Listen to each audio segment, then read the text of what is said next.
वो बोलना थी क्यों कौन बोलेंगे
नमस्कार, आप देखना शुरू कर चुके हैं दिव्य न्यूज और मैं हूं गजेंद्र सिंह चौहान। तो ये अभी जो आपने तीखी नोक-झोंक देखी पार्षदों के बीच, ये कोई गली मोहल्ले या नुक्कड़ पर नहीं हो रही थी, ये नगर परिषद के सभागार में तीखी नोक-झोंक है वो हो रही थी। इस पर हम तफसील से आपको बताएंगे। सबसे पहले हम बता दें कि नगर परिषद सभापति राजकरण चौधरी की ओर से नगर परिषद सभागार के अंदर एक बैठक का आयोजन किया गया था, जिसमें कांग्रेस के तमाम पार्षदों को बुलाया गया था, मनोनीत पार्षदों को भी बुलाया गया था। विषय यह था कि गत दिनों मेघराज डूडी जो कि नगर परिषद के आयुक्त थे, उनका तबादला शुरू कर दिया गया। इसी विषय को लेकर नगर परिषद के सभापति राजकरण चौधरी की ओर से एक बैठक का आयोजन किया गया। इस दौरान तमाम पार्षदों ने अपनी अपनी बात को रखा कि किस वजह से नगर परिषद का जो नगर परिषद के आयुक्त हैं मेघराज डूडी, उनका तबादला किया गया, क्यों किया गया, उनको वापस लाना चाहिए, तमाम मुद्दों पर चर्चाएं चल रही थी। और सभी पार्षद हैं वो एक सुर में कह रहे थे कि एक कर्मठ, एक ईमानदार और काम करने वाला जो अधिकारी है वो यहाँ से चला गया, इसका कहीं ना कहीं सरदार शहर की जनता को नुकसान होगा, पार्षदों का नुकसान होगा। तो ऐसे में ऐसे काम करने वाले आयुक्त को फिर से सरदार शहर में लाया जाए। इस दौरान जो राजेश पारिक है उन्होंने कहा कि जिस प्रकार के आरोप विधायक अनिल शर्मा पर लग रहे हैं कि उन्होंने उनके इशारे पर यह तबादला किया गया, ये सरासर गलत है। नगर परिषद आयुक्त का तबादला एक स्वाभाविक प्रक्रिया के तहत हुआ है, हालांकि विधायक जी भी अपनी ओर से उनको लाने में प्रयास कर रहे हैं। इस दौरान अन्य पार्षदों ने भी अपनी बात रखी और एक के बाद फिर अपने पार्षदों ने अपनी समस्याओं का भी रखना शुरू कर दिया। इस दौरान तमाम तरह की बातें हुई। पिछले 2 से 3 महीनों में जिस प्रकार की चर्चाएं चल रही है, जिस प्रकार की छिटाकसी एक दूसरे पार्षद कर रहे हैं एक दूसरे के ऊपर, या फिर सभापति के ऊपर जिस प्रकार की छिटाकसी चल रही है, उसके ऊपर भी तमाम प्रकार की चर्चाएं हुई। ऐसे में सबसे अंत में जब आसिफ खोकर जो कि पार्षद प्रतिनिधि है वो बोलने के लिए आते हैं, तो इस दौरान वो कुछ ऐसी बात बोल देते हैं जो कि कई पार्षदों को नागवाज गुजरती है। विशेष रूप से कांग्रेस के वरिष्ठ नेता और पार्षद नवाब खां के बारे में कई सारी ऐसी बात कर देते हैं जो उनको पसंद नहीं आती। ऐसे में दोनों पार्षदों के ऊपर आपस में तीखी नोक-झोंक यहाँ पर देखने को मिलती है। इस दौरान कई पार्षदों द्वारा बीच बचाव भी किया जाता है। इस दौरान सभापति हैं राजकरण चौधरी, वो भी बीच बचाव करते हुए नजर आते हैं और हाथ जोड़कर विनती करते हैं कि कृपया शांत हो जाए, लेकिन हंगामा वो लगातार बढ़ता रहता है। कुछ देर के बाद जब हंगामा शांत होता है, तब नगर परिषद के सभापति राजकरण चौधरी है वो अपनी बात रखते हैं और कहते हैं कि एक स्वर में सभी पार्षदों ने यहाँ पर इस बात को स्वीकारा है कि मेघराज डूडी को फिर से सरदार शहर में लाया जाए। हम अपने हमारे विधायक से भी अनुरोध करेंगे और यहाँ भी हमारी बात यदि नहीं मान जाती है तो हम मुख्यमंत्री के पास भी जाएंगे और वहाँ भी अपनी बात को रखेंगे। लेकिन फिर से हम हमारे जो आयुक्त हैं मेघराज डूडी उनको सरदार शहर लाएंगे ताकि सरदार शहर की जनता का काम है वो सही प्रकार से हो सके। इस दौरान नगर पालिका के सभापति राजकरण चौधरी का दर्द भी झलका। उन्होंने कहा कि 10 मिनट का समय मैंने विधायक जी से मांगा था उपचुनाव के बाद, जो कि मुझे आज तक नहीं दिया गया है। तो कहीं ना कहीं बड़ा प्रश्न उठता है कि 10 मिनट का समय विधायक जी उनको नहीं दे पा रहे हैं, क्या वजह रही। हालांकि ये साफ नहीं हो पाया, लेकिन इस बयान से एक बात साफ होती है कि कुछ ना कुछ इन दोनों नेताओं के बीच सही नहीं चल रहा है, तालमेल सही नहीं चल रहा है। हालांकि चेयरमैन ने यह भी कहा कि मेरे और अनिल शर्मा के बीच रत्ती भर की भी दूरी नहीं है, हम दोनों एक है और हम मिलकर काम करेंगे, सरदार शहर को आगे बढ़ाएंगे। मैंने इस दौरान नगर परिषद सभापति राजकरण चौधरी ने यह भी कहा कि मैंने टिकट नहीं मांगी है, मेरे साथ जो लोग गए थे उन्होंने मेरी टिकट को लेकर मेरी वकालत की थी, इसमें मैं कुछ भी नहीं कर सकता। हालांकि और भी बहुत सारी बातें हैं वो नगर परिषद सभापति राजकरण चौधरी ने इस दौरान कही। उन्होंने यह भी कहा कि पिछले कुछ दिनों से लगातार मुझे टारगेट किया जा रहा है, मुझे पता नहीं कि मेरा दोस्त क्या है, लेकिन फिर भी मुझे निशाने पर लिया जा रहा है। और भी बहुत सारी बातें हैं वो नगर परिषद के सभापति ने कही। लेकिन लब्बो लुवाल पूरी इस मीटिंग का हम निकालें तो यही निकलता है कि तमाम पार्षदों ने कहा कि जो आयुक्त गए हैं उनको फिर से सरदार शहर लाया जाए ताकि पट्टों का काम जिस गति से चल रहा है वो फिर से पटरी पर दौड़ सके, वो जारी रह सके। हालांकि इस दौरान जबरदस्त हंगामा भी आज नगर परिषद के सभागार में देखने को मिला। चलिए छोड़े चलते हैं आपको हंगामे की उन तस्वीरों के साथ। सारी बातें जब साथ में बिल्कुल उसके बाद कोई बात बचती नहीं है।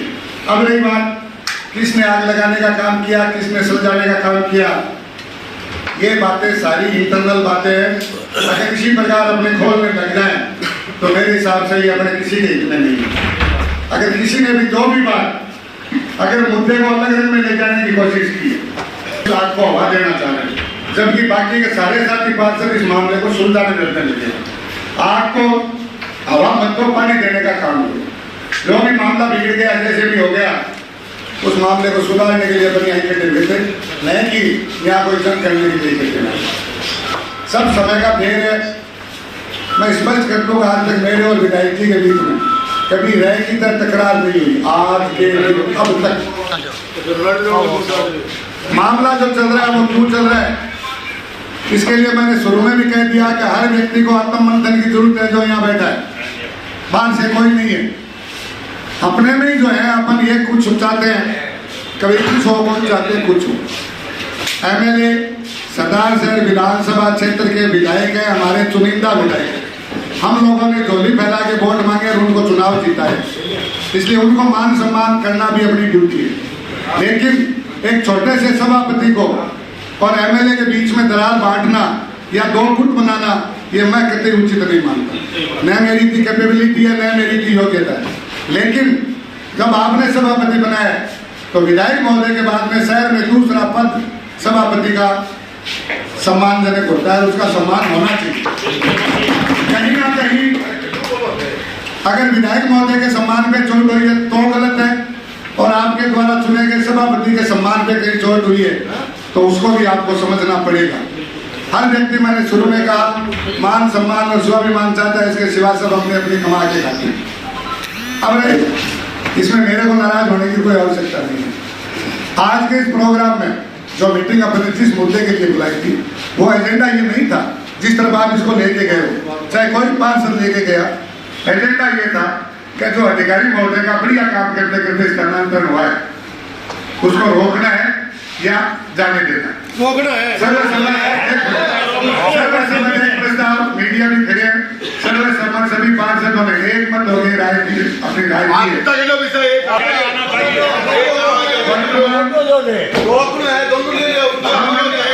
और मैंने मेरे कार्यकाल में प्रतिपक्ष में रह के और यहाँ रह के ऐसा व्यक्ति जो रात को भी काम करने को तैयार हो, मैंने तो नहीं देखा। देवीलाल जी रात दिन काम करते थे लेकिन इतनी कैपेबिलिटी तो उनकी भी शायद कम थी। ऐसा अधिकारी को खोलेंगे तो मेरे हिसाब से 6 महीने का समय लड़ाई में चला गया और जो 4 महीने का समय बचा है वो अपनी फुटबॉल में मैच में चला जाएगा। और इसमें जो मैच 6 महीने में खेला गया उस मैच में कौन मैन ऑफ द मैच है और कौन क्या है सबको पता है। अपने इसमें नहीं जाना, अपने चिड़ी की आंख देख रही है, चिड़ी के पर नहीं देख रहे अगला चुनाव सर पे। और रही बात मेरी और विधायक महोदय की, मैंने मदन जी की कैंटीन पे भी ये कहा था, आज भी स्पष्ट कर रहा हूँ कि मेरे रविंद्र जी शर्मा के बीच में मुझे किसी पंच और पंचायत की जरूरत भी नहीं है।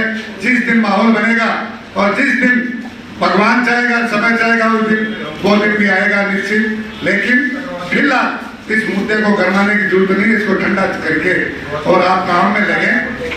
और काम तभी होगा जब साथ मिलकर करेंगे, एक दूसरे पे आरोप प्रत्यारोप। जैसे मेरे एक साथी पार्षद ने कहा भाई मेरे बारे में काम नहीं, निश्चित रूप से मैं भाई संशोधन के लिए माफी चाहूंगा, इनके बारे में निश्चित रूप से काम नहीं हुए। मैं स्पष्ट कहता हूँ क्यों नहीं हुए, इसकी वजह मैं सब की तरह कई बातें स्पष्ट नहीं कर सकता। नंबर 2, भाई आसिफ ने जो यह बात कही उसने दिल की अवसार निकाली, लेकिन ये मंच सही नहीं था, ये राजनीतिक मंच नहीं है। अपने बैठ के करे, मीडिया के बंधु खड़े तो क्या क्या अपने अंदरूनी क्या बातें, कभी एक हाथ से ताली नहीं बजती। लेकिन इस सदन में आज मुझे एक ऐसा जरूर हुआ है कि जब 2 साल तक आपका चेयरमैन, आपका चुनिंदा चेयरमैन आपके साथ मिलके और हमने शहर में 148 के करीब काम ऐसे बेमिसाल काम किए 2 साल में, तब तक आपका चेयरमैन सही था। जब तक मैंने झोली फैला फैला के वोट मांगे तब तक आपका चेयरमैन सही था। तो मैं भी ये जानना चाहता हूँ मेरे 32 साथी पार्षद मुझे बैठ के अकेले में बता दे कि उपचुनाव के रिजल्ट आने के बाद में मेरे से कहाँ गलती हुई तो इतना माहौल मेरे खिलाफ बनाया गया। जबकि आज वही राजगढ़ छोड़ दिया, आपका ही चेयरमैन है और आज तो आपकी वजह से वो मुख्यमंत्री जी की कृपा से सर नगर परिषद बन गई, सभापति भी है। तो अगर 32 साथियों को ऐसा लगता है, मैंने उस दिन भी कहा था, आज भी मैं चैलेंज से कहता हूँ कि अगर 32 साथी मुझे मेरी एक गलती बता दे कि आपने यहाँ गलत किया इसलिए हम आपके विरोध हैं, मैं उस गलती को सुधारने का प्रयास करूंगा। और माननीय विधायक महोदय से भी आग्रह करूंगा कि मैंने उनसे टाइम मांगा था 10 मिनट का, आज स्पष्ट कर दूं कि चुनाव के बाद में मुझे 10 मिनट का समय चाहिए, मैं आपसे अकेले में बात करना चाहता हूँ। मुझे आज तक वो 10 मिनट का समय नहीं मिला। मैं उनसे भी यही पूछना चाहता हूँ कि उपचुनाव के रिजल्ट के जस्ट बाद मेरे से कहाँ गलती हुई, पार्टी की वफादारी में मैंने कहाँ कमी की, मैंने मेरे साथी पार्षदों में से किसी का अपमान किया। सिर्फ और सिर्फ एक अधिकारी की बात थी जो आज मैं स्पष्ट कर रहा हूँ कि बिना मुझे पूछे बिना डायरेक्ट मुझ पर थोपा है। 10 मिनट क्यों, 1 घंटा टाइम मिल बांध दो। और उस अधिकारी को तोड़ने के बाद मैंने सैकड़ों बार मैंने रिक्वेस्ट की है, पर्सनली व्हाट्सएप पे, पर्सनली मिलके, टेलीफोन पे, लेकिन नहीं जाने क्या मामला था मेरे समझ में आज तक आया नहीं। फिर भी निश्चित रूप से मैं गलत तो 6 महीने में जो माहौल बना है उसके लिए मैं अपने आप को जिम्मेदार मानता हूँ। आप लोगों को लड़ने की जरूरत नहीं है। अब रही बात जो भी है बैठ के सटेंगे निपटेंगे, और जहां भी हुआ है प्राय मेरे साथियों को पता है कहाँ कहाँ मैंने इस मामले को सुलझाने की कोशिश भी की है, आज भी कर रहा हूँ। जब नए आयुक्त आए थे उस वक्त मैं विधायक जी को पता था, मैं मुझे पता था, ट्रांसफर हुआ, मैंने तुरंत आयुक्त को ये कहा कि आप विधायक महोदय के पास जाइए, विधायक महोदय अगर आपको स्वीकार करेंगे तो मैं आपको ज्वाइन कराऊंगा, वरना मैं ज्वाइन नहीं करूंगा। मैं इस विवाद को बढ़ाना नहीं चाहता, घटाना चाहता हूँ। नूर मोहम्मद जी को, नवाब खान जी को मैंने सुबह फोन किया, आप विधायक जी से बात कर लें, अगर इसको रखना है तो ठीक है। शाम को मेरे पास नूर जी का टेलीफोन आया, बोले बात हो गई है, ज्वाइन कराना। मुझे ज्वाइन कराने के बाद में ये फक्र होता है कि ये अधिकारी बिल्कुल सही निकले और अपनी कसौटी पे न इन्होंने कभी विधायक जी की बात डाली और न आज तक मेरी बात डाली। जब मामला सब कुछ सही चल रहा था, ऐसी स्थिति में ये ट्रांसफर होना कुछ ना कुछ इशारा जरूर करता है। मैंने मीडिया में लिखा है, इशारा ये करता है कि जब अपने इतने मजबूत विधायक उपचुनाव में 27,000 वोटों से आपने मुख्यमंत्री जी को जीत दिलाई, उस विधायक के क्षेत्र से एक आयुक्त को निकाल के कोई दूसरा सभापति ले जाए, इससे बड़ी शर्म की बात 32 पार्षदों के लिए, 33 पार्षदों के लिए कोई हो नहीं सकती। मुख्यमंत्री अपने, पार्षद अपने, सब खुश है, जनता खुश है, और विधायक के नीचे से बिना विधायक की अनुमति के अगर ये ट्रांसफर हुआ तो गलत हुआ। ये उसका संज्ञान विधायक जी लेंगे, अपन नहीं ले सकते।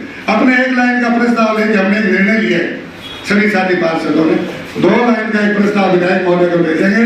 हम ऐसे आयुक्त को चाहते हैं, ये आयुक्त यही रहने चाहिए, ये प्रस्ताव हम भेजने जा रहे हैं। और निश्चित रूप से हमें विश्वास है आयुक्त महोदय का ट्रांसफर कैंसिल होगा। विधायक महोदय खुद इसमें लगे जैसा कि मुझे बताया गया। तो इसलिए पीछे की सारी बातें छोड़ के विकास की बात कीजिए।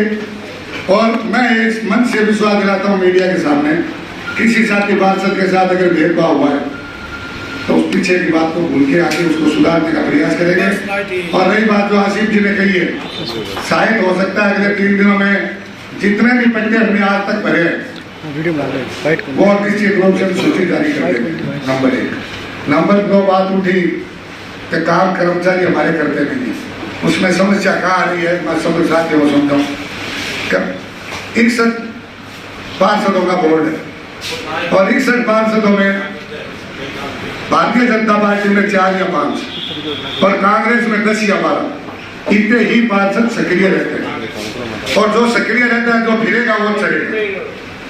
होता क्या है क्या वो 10-12 का ही ज्यादा विवाद है। जो 10-12 सुबह से लेकर शाम तक पालिका में भाई सक्रिय रहते हैं उन्हीं का विवाद ज्यादा है। और जो पार्षद अपने घर बैठ के खाली काम पे विश्वास करते हैं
नगर पालिका सरदार सर में 2200, 2300, 2500, 2600 बिट है। नहीं, हाथ जोड़ के दांत निवेदन है, हर वार्ड की वार्ड में लिस्ट बना के बाहर चश्मा करो की वार्ड में कितना बना पड़ेगा।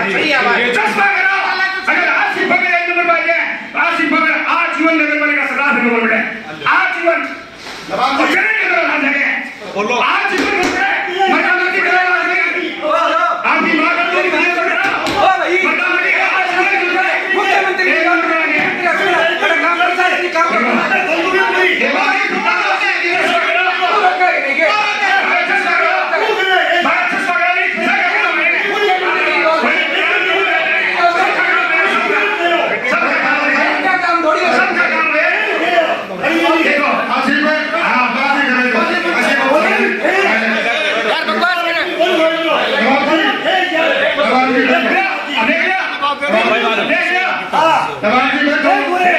बिल्कुल